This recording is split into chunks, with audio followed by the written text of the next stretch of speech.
Bonsoir, c'est Théo, merci à vous tous d'être présents pour cette toute nouvelle vidéo.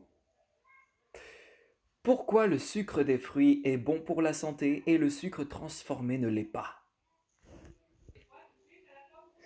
Les fruits sont, avec les légumes, incontournables de tout régime alimentaire sain et un tant soit peu équilibré. Ils se caractérisent souvent, entre autres, par leur douceur, surtout lorsqu'ils sont bien mûrs.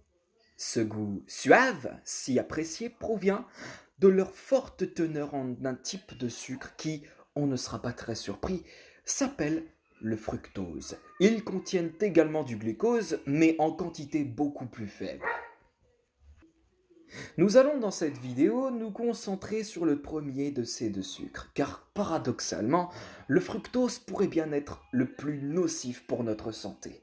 Le fructose est, avec le glucose, un composant du sucre blanc et du sirop de maïs. Ces deux édulcorants sont utilisés comme ingrédients courants dans la préparation des aliments transformés, des sauces et condiments, des sucreries et des boissons gazeuses sucrées.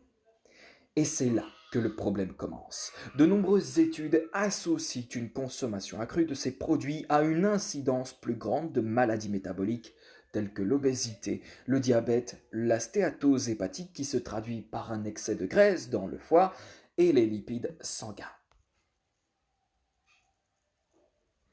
Concernant la question de la quantité, la hausse de consommation de produits alimentaires riches en édulcorants entraîne en parallèle celle de l'absorption de calories.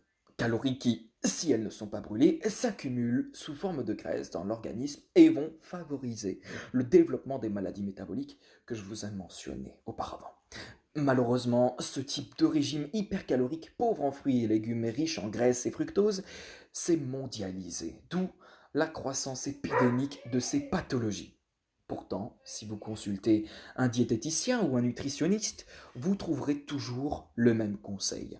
Pour être en bonne santé, mangez environ 5 portions de fruits et de légumes répartis sur les différents repas de la journée. La consommation quotidienne modérée d'un aliment naturel et non transformé tel qu'un fruit est par contre saine. Et faisons preuve de bon sens, il ne s'agit pas de manger 2 kilos de poire et un melon par jour. Pour ce qui est de la qualité, maintenant, le fructose se transforme très facilement en graisse dans le foie. Pour une même quantité de fructose et de glucose, le premier va produire plus de graisse dans le foie, ce qui fait que du fructose en excès a plus de risques d'altérer notre métabolisme et de faciliter l'apparition de maladies métaboliques que les autres sucres. Mais alors, ces pathologies sont-elles aussi favorisées par la simple consommation de fruits, également riches en fructose? Un petit mot de rappel déjà sur l'évolution de notre espèce.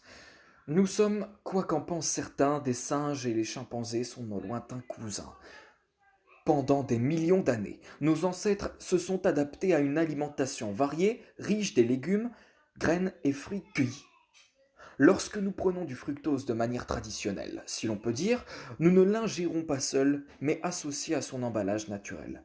Le fruit dans son entier, avec tous ses autres composants, fibres, minéraux, vitamines, etc. C'est pourquoi nous devons mâcher consciencieusement chaque morceau que nous mangeons. Ce faisant, nous mélanger ces différents composants dont les abondantes fibres avec notre salive et nos sucs digestifs. Cela signifie que le fructose contenu dans le fruit est incorporé lentement et associé à de nombreux autres éléments dans notre organisme, ce qui permet à nos cellules intestinales d'absorber et de consommer la grande majorité du fructose qui arrive. Si bien qu'au final, seule une très faible partie de celui-ci parvient au foie via le sang pour être transformée en graisse. A l'inverse, lorsque nous absorbons une grande quantité de fructose sortie de son milieu naturel, que ce soit dans un bonbon, une sauce, une glace, ou pire encore, sous forme liquide, dans une boisson sucrée par exemple, la situation est très différente. Nous inondons littéralement notre tube digestif de fructose dissous dans l'eau. Ce dernier est rapidement absorbé par les cellules intestinales, mais elles sont rapidement débordées et une large partie continue donc son chemin jusqu'au foie, où il va être transformé en graisse. Le foie est chargé de distribuer cet excès de graisse dans tout le corps.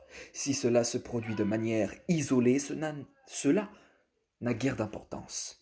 Mais une consommation importante et fréquente va dépasser nos capacités de régulation et, à long terme, entraîner des problèmes de santé.